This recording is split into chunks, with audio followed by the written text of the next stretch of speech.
All right, so this is gonna be my first time really getting things going the way that I want to with the vlogging stuff. First of all, hey, what's going on, everybody? Welcome to the channel. You're gonna hear everything in the background, so you're gonna hear my kids screaming, my son saying something on the other side of the door because he want to talk to me. My wife probably need me, but I'm gonna shoot this content first. I'm gonna get this done first. But what I really want to talk to y'all about, man, is how excited I am for 2026. To be perfectly honest, now I've finally got to the point where I can vlog and do content the way that I genuinely want to do it. And I have access to do it more consistently as well. Thank God that we got a better mic for the camera because the mic that we had before, it kept falling apart. Like it literally couldn't latch on to the camera. First of all, I have a Canon EOS R100. I just got something like super basic to be able to do like vlogging and content media. And actually in a lot of that, from a photography standpoint that you've seen of our players, you'll probably see it as it pops up and whatnot for the video. A lot of that was shot with this camera, but then I was like, I really want to do like vlogging with this camera too because I've heard it actually does pretty well with that. So I got a different lens for that, and then I got this microphone literally for Christmas. Hopefully y'all got some good stuff for Christmas, but the video might go too, man. It's definitely doing pretty well. I've tested it out a couple times and just like listen to myself back, actually like what I hear. I don't like that it picks up like everything. I imagine I'll probably have to edit and actually do like noise suppression and like a couple of extra things in order to make it the way that I want it to be. But honestly, man, I'm pretty satisfied. I'm pretty satisfied with the purchase. It wasn't like too expensive or anything. And it really, helps me get things going the way that I want to. But let's talk about a couple of details that I really want to get into. So let's talk about Detonate of yesterday. Detonate of past years. I want to say the past like 4 or 5 years that we've been doing this, right? A lot of it has been very passion based. A lot of it has been funded out of my own pocket, if not mostly out of my own pocket. And while I do enjoy, what I'm doing, what I'm building, and the impact that we have within the community, it can't stay that way forever. We got to find a solution in order to make revenue and bring in, new people and new forms of income for the business. Otherwise, eventually, it's going to go downhill as most esports organizations do.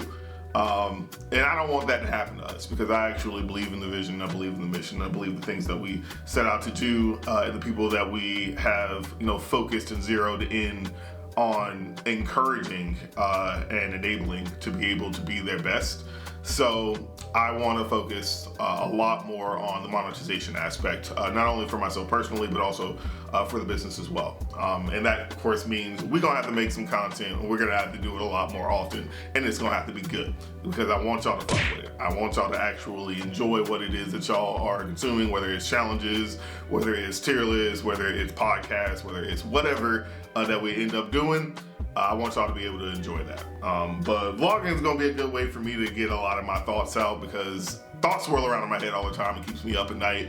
And I think, having this form of medium to be able to just get my thoughts out and let y'all hear it as well is going to help me a lot with not being so flustered and held back on my own ideas to the point where we don't end up doing none of them. Because I have a lot of ideas throughout the year, and then I don't even get to do half of them, and I don't want to make that a habit anymore. So I'm trying to break that habit in 2026. But with Detonate, before obviously we were pretty moderate. We were very modest with a lot of the aspects that we got into. We didn't dive too deep into any one esport. We don't dive too deep into the content that we're producing. We just kind of want to make it fun and engaging. But now I kind of want to take some risks, try some new things, do a couple of new things in the new year that really kind of push the envelope of what we're looking to do. So that's what I'm primarily focused on for this year. And I hope you guys are along for the ride because it's going to be a lot. It's going to be a lot that we're trying to do. Now, transitioning into that, what we're gonna have to do, I think, is we are going to have to really zero in on, being really good into 1 or 2 or even 3 sports where we can actually build ourselves into, champions and start bringing home titles, because that's genuinely what matters at the end of the day. Like if we're doing this thing, we got to bring some championships in. We got to bring some wins back so that y'all actually have faith in what it is that we're doing from a team and a roster aspect. So we'll have a couple different video games that we're gonna be trying our hands into this coming year that I've been watching for a very long time. Hopefully you guys have been watching a lot of different esports titles as well, but Detonate is definitely going to be very interested in diving into a couple of new ones and some old ones as well that I think you guys are going to be very excited to see. So the esports games that we're going to be focused on for 2026 are going to be in this order exactly. We're going to continue into Smash as we have been before, but take a very much stronger dive into it. And when I say a stronger dive, I mean we're going to pick up more players that we've been targeting. I think we've had 2 thus far. We've had Jazza, we've had Fatality. They've done phenomenal on the aspects of their competition and their content, and leveraging collaborations between the organization and them. So we'll definitely be continuing with those 2. But we want to bring in some more people along for the ride who are going to be competing at different tournaments and different media that we want to make basically around those players as well. We want to start doing more coverage-based media, player highlighting, interviews, and actually let y'all get a little bit more in-depth in learning about those guys as players. So we'll definitely be a lot more intentional with the content that we make going into the future. But also, I'm really passionate about the idea of not only like integrating ourselves into an esports title from a player perspective. I really want to get involved with creators. I really want to get involved with like tournament operations and whatnot. So I'm pretty excited to say that we are in the planning phases of being able to run a tournament as well for Smash. I think it'll probably be Smash Ultimate only at first until we get a little bit better grasp on the Melee situation. I want to make sure that if we're going to do that, we do it well. Obviously, Melee has been around for a very long time, so if we're going to do it, we got to do it right. And I imagine I'm going to have to consult a couple Melee players on exactly how we run that operation as well, just to make sure the content from Melee and the content for Ultimate is tailored for each one, because I know there are slight differences, but not too many. At the end of the day, it's still Smash, obviously. I mean, the community is pretty tight-knit and a very niche audience, but I want to make sure that if I'm going to do something, I'm going to do it right. At least I'm going to consult the right people to get involved with it. The second title that we're going to get into, this is kind of the newer title that we've been very interested in, but a friend of mine really convinced me to take the dive. Shout out to Courtney. You know who you are, so if you're watching this video, thank you very much for all your help and all of the insight that you've given me into this game. But the second game is going to be the finals. So if you've not heard of the finals, it is a battle royale video game, very team-based. I believe they have a light, a heavy, and I forget what the last class is. But I haven't played much of the game myself. I've only mostly been a spectator from the outside, and I've enjoyed what I've seen thus far. Not only from the players, but also from the studio. I mean, Embark Studios obviously is on kind of a tear right now between the finals and Arc Raiders. But the finals absolutely has garnered a lot of interest from the community that they have thus far, and it's starting to garner a lot more interest across a couple of different esports titles. Some friends of mine actually compete in it as well, so it kind of was like, I kind of reached out to them to get a better lay of the land and understanding of what exactly is going down within the space and how we can come in and make an impact in there. So the finals will definitely be one of those things that I'm very excited to get into in 2026. Another title like SNK 2XKO, Marvel Tokon, once that does finally drop and is having like more active tournaments. So more of the traditional fighting games and anime fighters as well.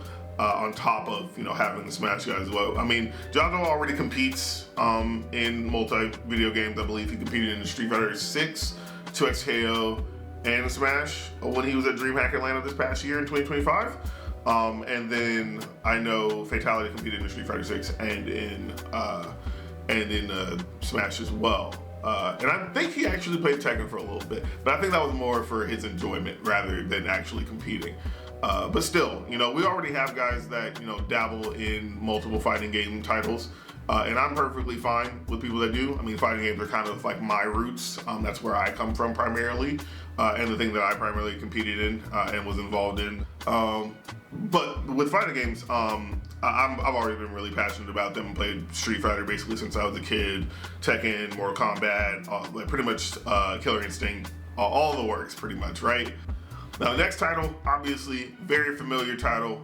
We're kind of going to be taking the dive back into it. A friend of mine convinced me to take the dive back into it. We're going to be getting back to Counter-Strike, right? But while we're doing that, we're kind of doing that as a way to kind of like feel our way back into the space a little bit. We kind of exited on not bad terms, but I want to say we didn't exit the way that we wanted to initially. And when we were trying to make our way back in, it just kind of like the timing never really lined up in the way that we wanted to, and the opportunities never really lined up the way that we wanted to either, with like what players we actually wanted for a roster. Now I'm feeling pretty good about coming back into Counter-Strike in the new year. I've witnessed a lot of the changes that have been made over the past year. And some of them obviously aren't the best changes, but some of them are, I think, are definitely very good changes. I mean, I was sad to see Counter-Strike Impact go in the way that it did, for sure, because those ladies certainly deserve a platform to be able to compete under, and hopefully somebody comes in and does something with them soon. But for right now, I mean, it is what it is. I know those. I know the ladies that were, competing in Impact would certainly find opportunities where they can, and hopefully they make their way back into having their own pro league as well. Because I did enjoy watching Impact. But in the meantime, we'll definitely be, focused on, building Counter-Strike rosters once again in the new year, and working with rosters that are already pre-existing as well.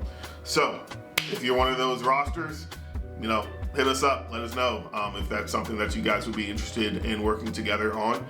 We're looking to do a lot more on the content side of things. So if you're just interested in competition, I'm gonna humbly ask you guys to just steer clear.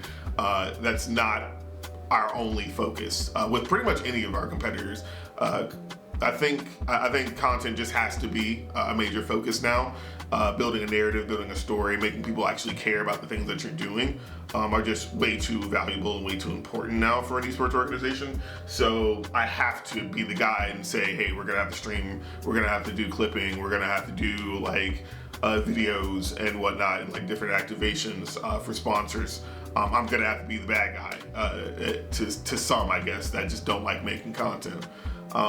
But unfortunately, sports organizations, these are the requirements. These are the things that we have to do in order to make our business function appropriately. So, and the last but not least, of course, is Marvel Rivals.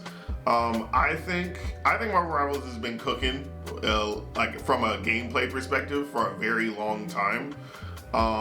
Basically since they like initially released, actually even before that, like even when the beta was just going, they came out the gate pretty hot. Like they were doing a lot of things right, they've been doing a lot of things right, and the Ignite competition circuit has been pretty entertaining to watch up until its conclusion. I believe at DreamHack, in fact, where Virtus Pro I think ended up taking the title. So I like what I've seen thus far.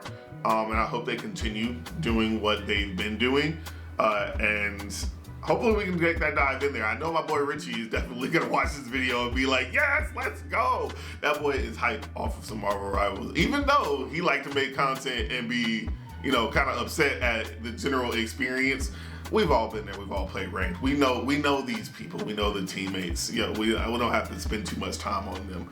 But it's some people that just don't play the game super well, and that's all right. Everybody can't be phenomenal at video games. If everybody was phenomenal at video games, everybody would be trying to make their way to the pro scene, and we'd have 50 billion people trying all at the same time to get into each one of these different leagues, and it would be exhausting and it would be oversaturated at that point. So somebody's got to be bad at the game. It's probably going to be me. I don't know. But Marvel Rivals absolutely is going to be one of those titles that I'm very excited about. Because I was super interested in getting to Overwatch before, the craziness with it. I think Overwatch is doing a course correction, but I think Marvel Rivals has the right path with the partner program that they have coming up, with the circuit announcement that they just recently had. So if you haven't seen those videos, check them out. But a big thing that we're very focused on is for any esports titles where we can actually develop a relationship with the publisher or with the IP, or anybody that's involved in the project, with developers. I want to be able to build a lasting relationship with those individuals, especially if it means that Detonate can potentially be inside the game, sell our products, sell our skins, our brand to our fan base as well. Those are the ones that I'm bullishly focused on getting ourselves into the game, specifically if we're going to be in it, because at the end of the day, that allows us to sustain the business for the long term, and that allows us to be able to pay our players an appropriate amount to be able to compete regularly without any financial struggles or having any looming thoughts about their finances or any problems that they might have in their personal life, because everybody's got stuff going on in their personal all the time, man. You can't expect people to play at their best if they're dealing so much with the personal stuff, especially if it's finance based. If you ain't got enough money to pay your bills, that's the worst feeling in the world, man. I've been there, and it's not fun. So I want to make it the best experience that it possibly can be for people that are competing under the brand going into 2026. And with that said, that's a great transition into how do we fund something like this. Like I mentioned before, for the last 3-4 years, basically, I've been funding it out of pocket. So any content creators or any media that I had to pay for, I had to pay for it up front. Any equipment that I had to get, had to pay for it out of my pocket. Any players that we've had, I paid for it out of my own pocket. Was I on time every single time? No, because I didn't get my paycheck on time. That's the only way I was late on a payment, is if I didn't get paid on time. And I was very communicative with everybody involved to make sure everybody got their payments once things got resolved. So I didn't like that feeling, to be perfectly honest, just because it made me feel inadequate. It made me feel really bad about not being able to pay when I said I was gonna pay. But I knew it was circumstances that were completely out of my control, because if I don't get paid from the sources that I'm supposed to be paid on time, then it makes it so I can't pay out to other people on time. And I don't like that feeling, man. I don't like the way that it makes players feel, or the stress that it puts on them, and the stress that obviously it puts on me, because I know it's now my fault, or at least I feel like it's my fault, because I wasn't able to predict that these delays were gonna cause these issues. I just don't want to put them in that situation no more. I definitely want to make sure that I'm way more focused on planning out and executing that plan more efficiently, not only from a financial standpoint, but from just a general company workflow. But with that said, man, it's hard building something from nothing. If you don't have millions and millions of dollars, or some trust fund or something, or investors that are literally your best friends to go to, when you don't have that access to capital the way that I do, it makes wanting to build a brand very difficult, because now you're cool, how long can I reasonably sustain something like this out of my pocket, and how long is it going to take in order for it to be a revenue generator? So you kind of got to be really creative when you're building an esports organization from nothing, man.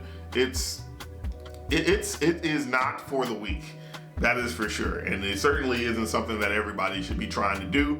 But I have something that I believe in, and that drives me forward. I believe that there absolutely should be more major esports organizations that are building in the city of Atlanta. We have entirely too many benefits to building here. In particular, we have 4 fiber optic internet options. We have one of the best, if not the best, airport in the world for you to be able to travel not only nationally but internationally. So if you're looking to leave the US and go somewhere else overseas, and you got to fly to Europe for a major, flying from here is almost a requirement. You get here, you get New York. That's pretty much it. I think, and not to mention there's tax incentives that come with building an entertainment business here. I think you get like a 30% tax incentive here over at like up to a certain amount of money that you're spending on content and media and being an entertainment driver. There is a very diverse network of individuals to pull from. A lot of the colleges are very involved in esports programs as well, from a university and from a scholastic standpoint. So like it's never been better. It's never been a better time to build an esports organization, and it's certainly never been a better time to build one in Atlanta. But I got tired of waiting, I don't want to wait for somebody else to do it the way that I think it should be done. I'd rather just go ahead and bite the bullet and get involved myself. Because if nobody's going to, do the cultural play and actually make it so consumers, feel invested in the product that you're putting out there, then you're kind of like missing the opportunity altogether. So like we should have, internationally competing teams. We should have, major individuals that are coming from this particular location that's able to play and operate. And then there's talent, obviously, that's on the back. And we have so many talented people, like from music artists to film artists, to everything involving entertainment exists here. It's just the esports organization side of things that's missing. So like if we can just get, hopefully, this organization to be the one that spearheads connecting all of those dots: sports, media, journalism, entertainment, music, pretty much all those other aspects that make Atlanta special. I think we have a beautiful prospect on the horizon if we can make that culturally driven esports organization that fans just enjoy, being a part of the process, or enjoy coming out and experiencing all the things that connect them in the first place. So hopefully Detonate can be, that pillar. And I definitely want to make 2026 a bigger year and take more risks, calculated risk, but risk nonetheless, in order to build the brand and make it a lot bigger and make it a lot more impactful to the community as well. So hopefully y'all along for the ride for that. But the big one that I want y'all along for, man, is there is a potential opportunity for us to really plant our flag the way that we want it to. We want to get a headquarters in a physical space so that we can create media and drive revenue and really start bringing people in.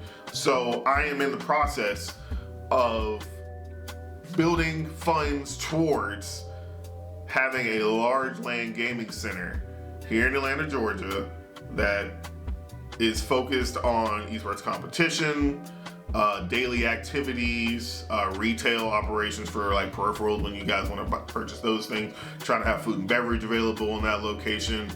Console and PC tournaments will be available, and I'm trying to get a modular esports stage as well, so that we can compete just about any video game on that stage, and then focus a lot more on the production aspects and really putting out a pretty solid project in a great part of town as well. I'm not really going to reveal exactly where it is, but I'm trying to really get into a location that's kind of smaller right now and then expand it out.